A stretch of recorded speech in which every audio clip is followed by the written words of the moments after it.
Praise the lord. ప్రభునందు ప్రియులారా, బాగున్నారా?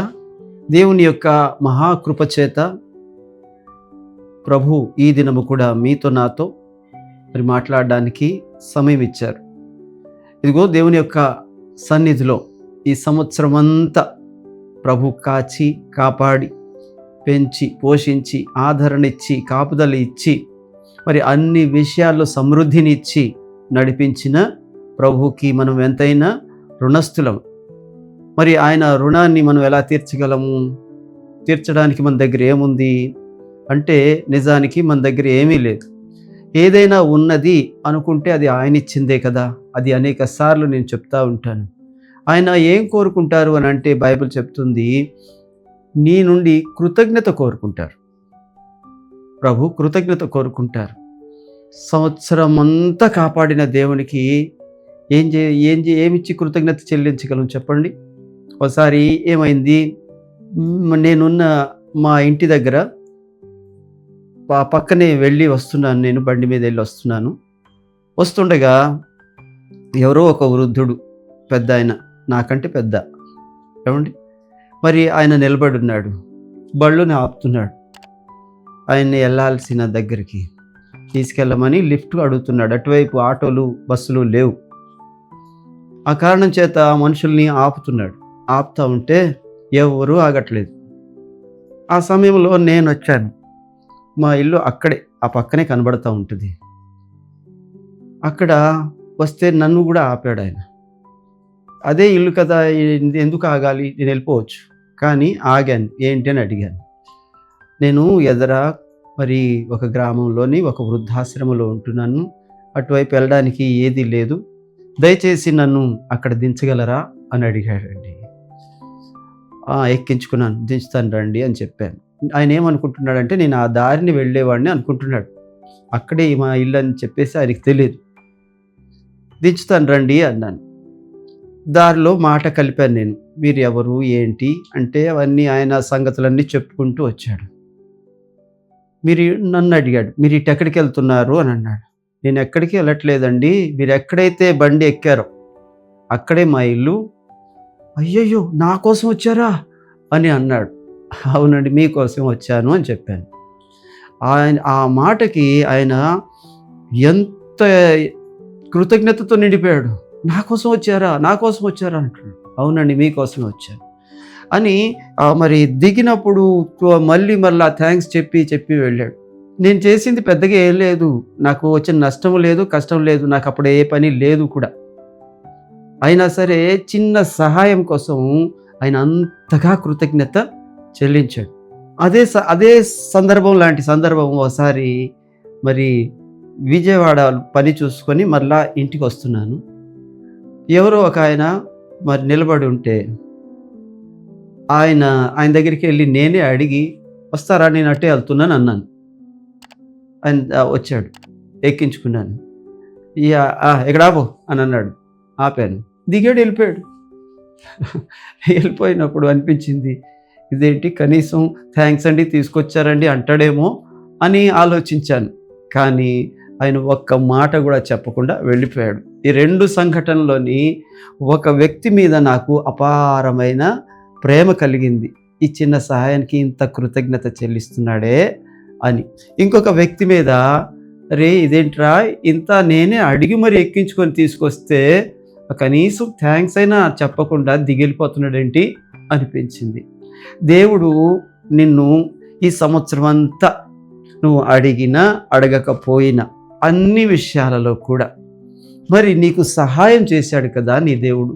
మరి నీ సహాయం చేసిన నీ దేవునికి నువ్వు కృతజ్ఞత చెల్లిస్తున్నావా? ఇది ఈ రోజున నీకు ప్రశ్న. దేవుడు సంవత్సరాది మొదలుకొని సంవత్సరాంతం వరకు నిన్ను తీసుకొచ్చాడు.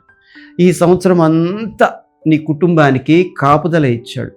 ఈ సంవత్సరం అంతా నీ కుటుంబాన్ని పోషించాడు. ఈ సంవత్సరం అంతా నీకు మరి ఆరోగ్యం విషయంలో కానీ, ఆర్థిక విషయంలో కానీ, మరి అన్ని విషయాల్లో కానీ ఆయన నీకు తోడుగా ఉండి అన్నిట్లో సమృద్ధి ఇచ్చిన దేవుడికి మరి ఆయన ఏం కోరుకుంటాడంటే ఏమీ అక్కర్లేదు, కృతజ్ఞత కోరుకుంటాడు. ఈ రోజున దేవుని యొక్క వాక్యం చెప్తుంది, కీర్తనల గ్రంథము 103వ కీర్తన 1వ చరణంలో మీ అందరికీ తెలిసిన వాక్యము, మరి చిన్నపిల్లలకైతే మరి కంఠతా వాక్యము కూడా, నా ప్రాణమా యెహోవాను సన్నుతించుము, నా అంతరంగమునున్న సమస్తమా ఆయన పరిశుద్ధ నామమును సన్నుతించుము. నా ప్రాణమా యెహోవాను సన్నుతించుము, ఆయన చేసిన ఉపకారములలో దేనిని మరువకుము. వింటున్నారా? ఆయన చేసిన ఉపకారములలో దేనిని కూడా మర్చిపోకూడదంటండి. మీకు ఇష్టమైతే, మీకు అవకాశం ఉంటే ఈ చివరి 3 రోజులు ఉన్నాయి కదా, మరి ఇవాళ రేపు ఎల్లుండి, మరి ఈ 3 రోజులు ప్రభు సన్నిధిలోని జ్ఞాపకం చేసుకోండి. ఈ సంవత్సరంలో ప్రభు నీకు ఏమేమి మేలు చేశాడో జ్ఞాపకం చేసుకోండి. ఈ సంవత్సరం ప్రభు నీకు ఏమేమి మరి ఉపకారాలు చేశాడో అన్నిటిని జ్ఞాపకం చేసుకోండి. ప్రతి దానిని ఉచ్చరిస్తూ ప్రతి దానికి ప్రభు దగ్గర కృతజ్ఞత చెల్లించండి. కృతజ్ఞత చెల్లించడానికి కొంతమందికి పెద్ద కారణాలు కావాలి. నిజానికి కృతజ్ఞత చెల్లించడానికి మనం బ్రతికి ఉండడమే పెద్ద కారణం. మనం ఈ రోజున మందిరానికి వెళ్ళగలిగినంత మంచి ఆరోగ్యంతో ఉన్నామండి. ఈ రోజున మనం చక్కగా ఆహారం తింటున్న ఆహారము మనకి అరుగుతుంది. తింటున్న ఆహారము తినలేక ఎంతోమంది బాధపడుతున్నారు. అక్కడ సరిగా నడవలేని స్థితిలోని అనేకులు ఉన్నారు. కానీ అవేవి నీ దరిచేరకుండా దేవుడు నీకు ఇచ్చిన ఆరోగ్యం ఉందే, దానికోసం ఎన్ని కోట్లు ఇస్తే కృతజ్ఞత చెల్లుతుందండి. కానీ నా ప్రభు, మీ ప్రభు, మన ప్రభు ఆయన మీకు మంచి ఆరోగ్యాన్ని ఇచ్చాడు, అలాగనే కాపుదల ఇచ్చాడు. రోడ్డు మీదకి వెళ్తే తిరిగి వస్తామన్న గ్యారంటీ లేని రోజుల్లో ఉన్నాం, అపాయకరమైన కాలముల్లో ఉన్నాం, చెడు కాలంలో ఉన్నాం, మరి అంత్యకాలంలో ఉన్నాం. అయినా సరే ఎటు నుండి కూడా ఏది కూడా నీ మీద రాకుండా ప్రభు చెప్తారు కదా, ఆయన నిన్ను కాపాడుటకు, నీ మార్గముల్లో నిన్ను కాపాడుటకు ఆయన తన దూతలకు ఆజ్ఞాపిస్తూ ఉన్నాడు. అదుగో నా బిడ్డ వెళ్తుంది అయ్యా, వెళ్ళండి, ఆ బిడ్డని కాపాడండి అయ్యా, మార్గములు తోడుగా ఉండండి అయ్యా. ఎక్కడ నువ్వు తిరిగినా మరలా తిరిగి ఇంటికి వస్తున్నావంటే అది దేవుని కాపుదల. నీ పాదములకు రాయి తగలకుండా మరి పట్టుకోవడానికి ఆయన దూతలకు ఆజ్ఞాపిస్తున్నాడు. అందుకనే ఇక్కడ దేవుని యొక్క వాక్యం చెప్తుంది, ఏది కూడా ప్రతి పూట నువ్వు తింటున్న ఆహారం కొరకు, ప్రతి గాలి నువ్వు పీలుస్తున్న ప్రతి ఒక్క ఊపిరి కొరకు, నువ్వు తాగుతున్న ప్రతి గ్లాస్ నీళ్ల కొరకు అని కృతజ్ఞత చెల్లించాలి. ఎక్కడ చెల్లించాలి అని అంటే చూడండి, కీర్తనల గ్రంథము 111వ కీర్తన మొదటి మాట చూసినట్లయితే, యెహోవాను స్తుతించుడి, యథార్థవంతుల సభలోను సమాజములోను పూర్ణ హృదయముతో నేను యెహోవాకు కృతజ్ఞతాస్తుతులు చెల్లించెదను. ఎక్కడ చెల్లిస్తాను అంటున్నాడంటే దేవుని యొక్క వాక్యం చెప్తుంది, యథార్థవంతుల సభలోను సమాజములోను. యథార్థవంతులు ఎవరు అనంటే ఎవరైతే ప్రభు యొక్క రక్షణ పొందుకొని ఒక సంఘముగా కట్టబడి ప్రభు యొక్క శరీరంగా పిలువబడుతున్నారో వాళ్ళందరూ కూడుకున్న స్థలాన్నే యథార్థవంతుల సభ. ఈ లోకంలో నీతిమంతుల సభ, అలాగనే సమాజము, అక్కడంట దేవుని మందిరంలోనంట. అలాగనే మరి ఎక్కడైతే పరిశుద్ధులు ఉంటారో వారి మధ్యలోని నువ్వు నీ సాక్ష్యాన్ని పంచుకోవాలి. ఈ సంవత్సరము దేవుడి నీ జీవితంలో ఏదైనా ఒక అద్భుతము చేసి ఉంటే, ఏదైనా మరణపాయంలో నుండి నిన్ను రప్పించి తప్పించి ఉంటే, ఏదైనా నీకు ఆర్థికంగా నీకు సహాయం చేసి ఉంటే, ఏదైనా నీ కష్టములో, నీ అవమానంలో, నీ నిందలో నీకు ఆయన ఆదుకొని ఉంటే జ్ఞాపకం చేసుకొని మరి జనం మధ్యలో నిలబడి కృతజ్ఞత చెల్లించాలి. నా ప్రభు నా జీవితంలో ఇదిగో ఇలాంటి కార్యం చేశాడు అని చెప్పాలంటండి. అది చెప్పడం ద్వారా మరి చాలా సంతోషిస్తాడు ప్రభు. ఎందుకనంటే ఆపత్కాలమున నన్ను గూర్చి మొర్రపెట్టు, నేను నిన్ను విడిపించదను, నీవు నన్ను మహిమపరచెదవు అని ప్రభు చెప్తున్నారు. ఆయనకు మహిమ కావాలి నీ ద్వారా. ఆయన నామాన్ని మహిమపరచబడాలి. ఆయన ఆయన ఘనమైన నామము ప్రజలందరిలోనూ ప్రకటించాలి. అది ఆయన కోరుకుంటాడు. చూడండి 105వ కీర్తనలో ఆ మాట వివరంగా ప్రభు రాస్తున్నారు కదా. 105వ కీర్తన, యెహోవాకు కృతజ్ఞతాస్తుతులు చెల్లించండి, ఆయన నామమును ప్రకటన చేయండి, జనములలో ఆయన కార్యములు తెలియజేయండి. జనములలో ఏం చేయాలంట? ఆయన కార్యములు. ఆయన ఎంత గొప్పోడో అదంతా ఈ సృష్టిని చూస్తే, ఆ మేఘాలను చూస్తే, ఆకాశాన్ని చూస్తే, ఆ వర్షాన్ని చూస్తే, సముద్రాన్ని చూస్తే, ఆ చెట్లను పొలాలను అన్నిటిని చూస్తే తెలుస్తూ ఉంటుంది. కానీ అంత గొప్ప దేవుడు నీ జీవితంలో చేసింది ఎలా తెలుస్తుంది నువ్వు చెప్పకుండా?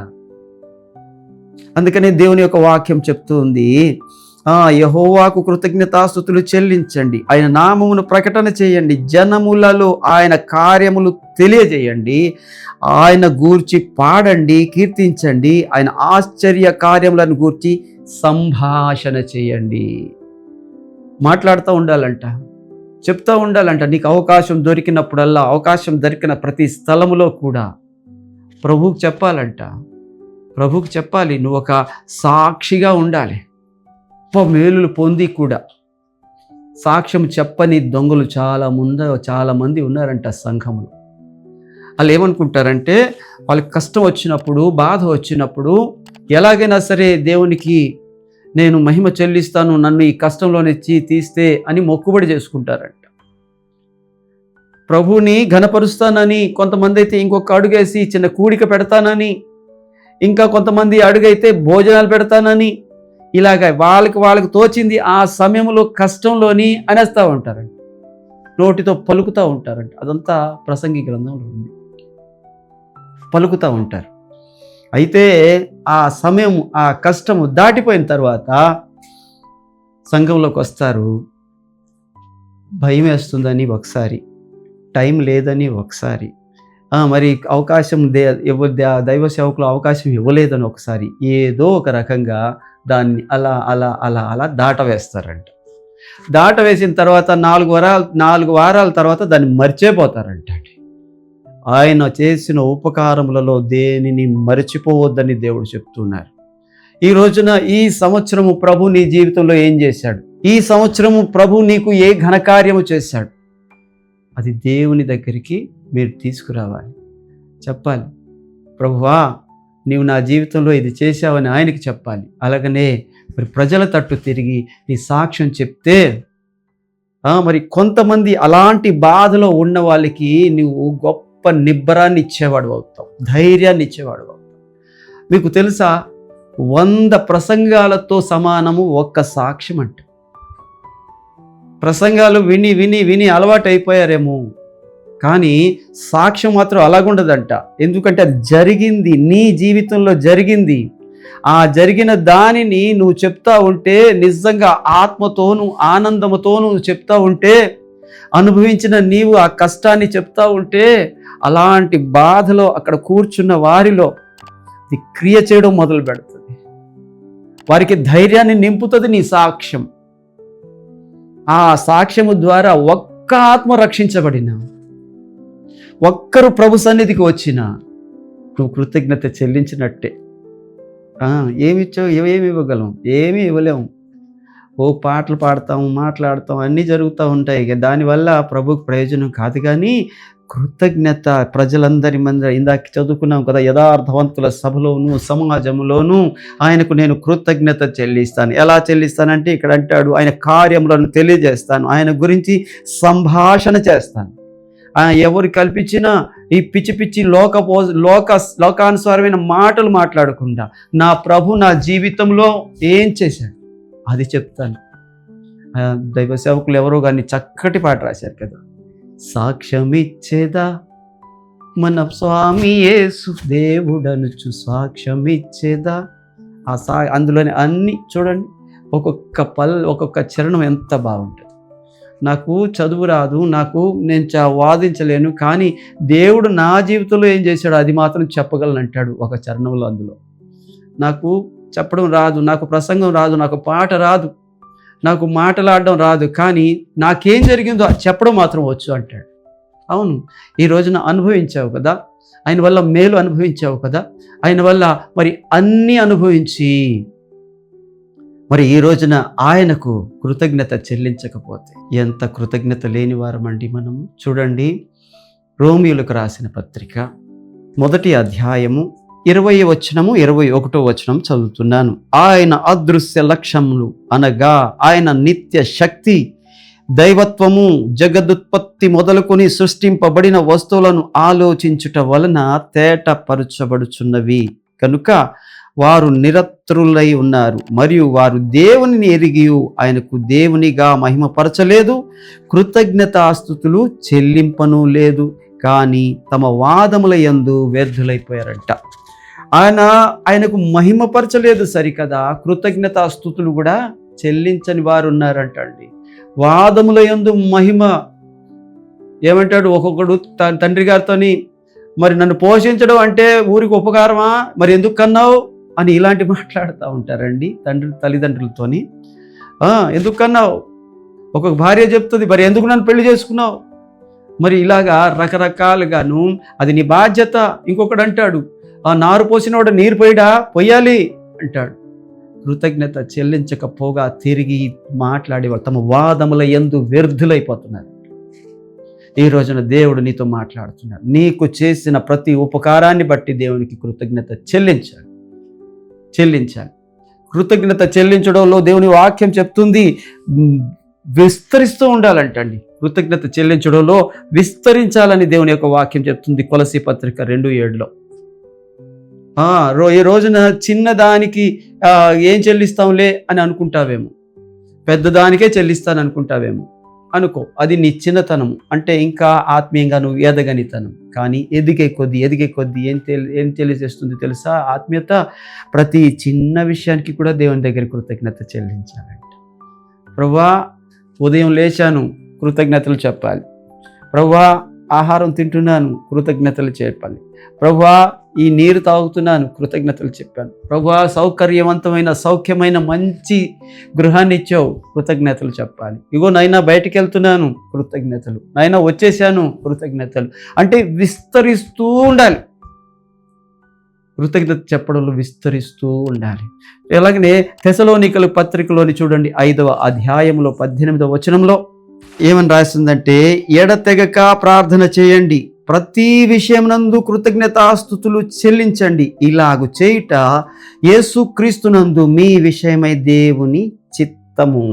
ఈ కృతజ్ఞత చెల్లించడం అంటే దేవుని చిత్తం నెరవేర్చడం అని దేవుని యొక్క వాక్యం చెప్తుంది.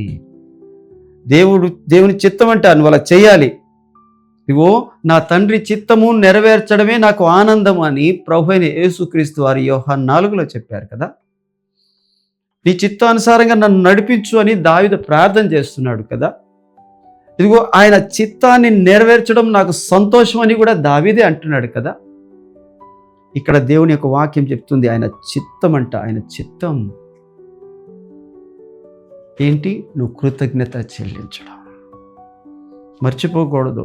ఒకసారి ఒక దొంగని మరి కొంతమంది సైనికులు తరుముతున్నారు. ఆ రాజ సైనికులు తరుముతూ ఉంటే ఆయన పరిగెత్తి ఒక అడవిలోకి వెళ్ళిపోయాడు. అయినా సరే వాళ్ళు విడిచిపెట్టలేదు. వాళ్ళని దారి తప్పించి ఒక గుహలోకి లోపలికి వెళ్ళిపోతే ఆ గుహలోని సింహం ఉంది. దాన్ని చూసి వెంటనే గుండె జారిపోయినంత పని అయింది భయంతో. వెంటనే బయటికి వచ్చేయాలని చూస్తే అక్కడే సైనికుల శబ్దం వినబడుతుంది. ఆ సైనికులు అంటున్నారు, అరే ఇక్కడి వరకు వచ్చాడు కదా, ఎటు వెళ్ళిపోయి ఉంటాడు, ఒకవేళ గుహలోకి వెళ్ళాడా అంటే లోపల సింహ తాలూకా మూలుగులు వినబడుతున్నాయి. అప్పుడు వాళ్ళు అనుకున్నారంట, ఒరే బయటకు వస్తే మనం చంపేద్దాం, లోపల ఉంటే సింహం చంపేస్తుంది. బయటకు వస్తే మనం చంపేద్దాం, లోపలికి వెళ్తే సింహం చంపేస్తుంది, ఎలాగైనా అడిగి సావు తప్పదు అని చాలాసేపు అక్కడే కూర్చొని ఇప్పటి వరకు ఉంచదులే, చంపేసి ఉంటుంది, వెళ్ళిపోదాం పదండి అని వెళ్ళిపోయారు. ఆ తర్వాత కూడా చాలాసేపటికి ఆ సింహం తనని ఏమీ అనకపోవడం చూసి ఏమైందని చెప్పేసి సింహం దగ్గరికి వెళ్ళాడు. వెళ్తే అది కాలిలోని ఇంత పొడుగు ముళ్ళు గుచ్చుకొని చాలా బాధపడుతుంది. అది ఇబ్బందితో మూలుగుతుంది అది.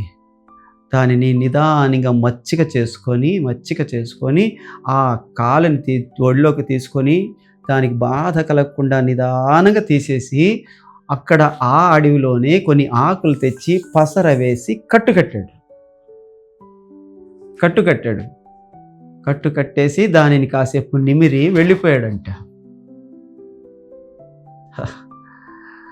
దొంగ కదా, దొంగతనం చేయడం మానేస్తాడా? మళ్ళా దొంగతనం చేశాడు, వెళ్ళిపోయాడు, మళ్ళా దొంగతనం చేశాడు. ఆ దొంగతనం చేయడం వల్ల మళ్ళా దొరికిపోయాడు. ఈసారి రాజభటులకి ఒకసారి మోసం చేశాడు, పారిపోయాడు, ఈసారి దొరికిపోయాడు.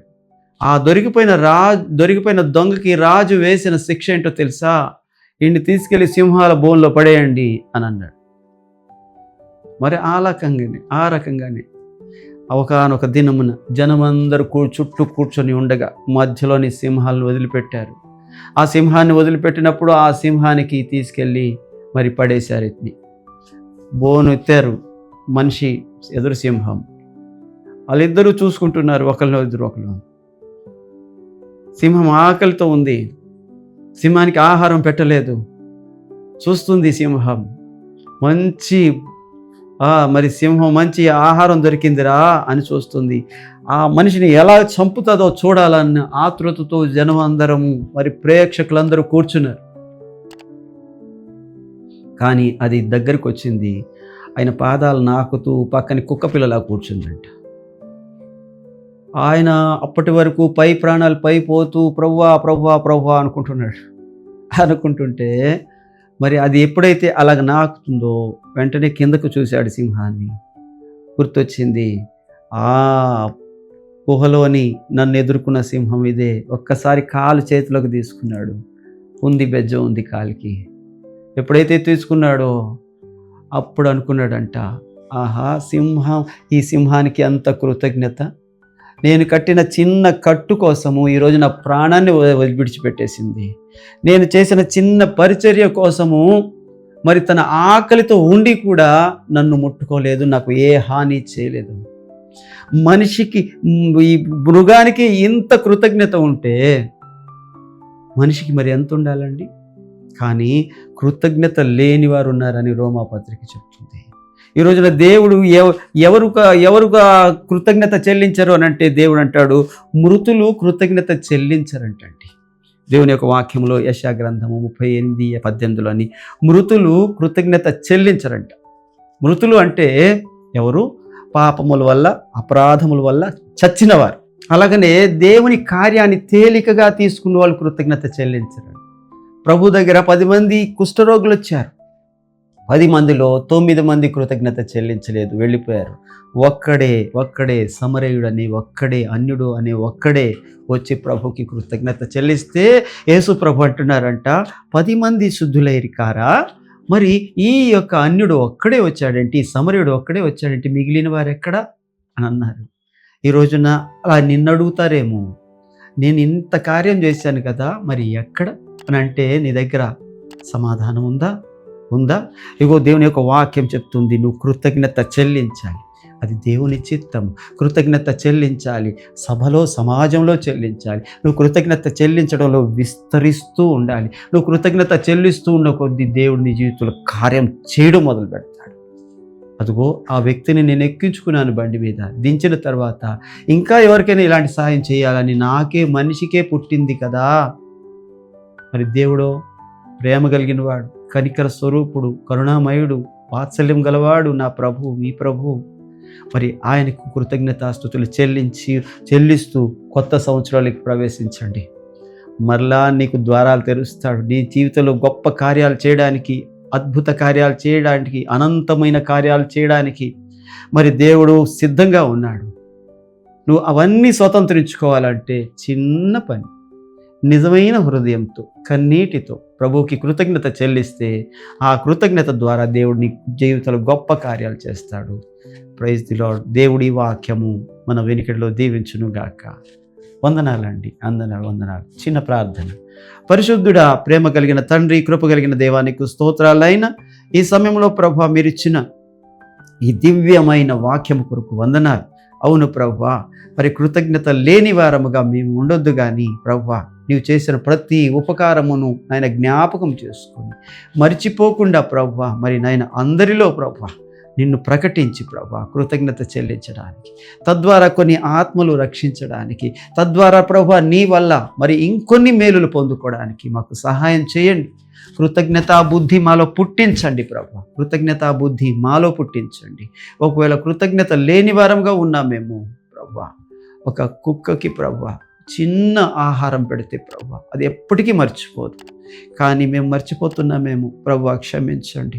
ప్రతిదానికి నీకు కృతజ్ఞత చెల్లించడానికి సహాయం చేసి మీరు మహిమ పొందుకొనుమని యేసు నామములో అడుగుతూ ఉన్నాను తండ్రి, ఆమెన్. ప్రైజ్ లార్డ్ అండి, అందరికీ వందనాలు. దేవుడు మిమ్మల్ని ఆశీర్వదించునుగాక. కొత్త సంవత్సరములో నూతనమైన కార్యాలు మీ జీవితంలో జరిగించునుగాక. మీరు నిండాలుగా దేవునికి కృతజ్ఞతతో మరి మహిమ పరచుదురుగాక. Praise the Lord. వందనాలు.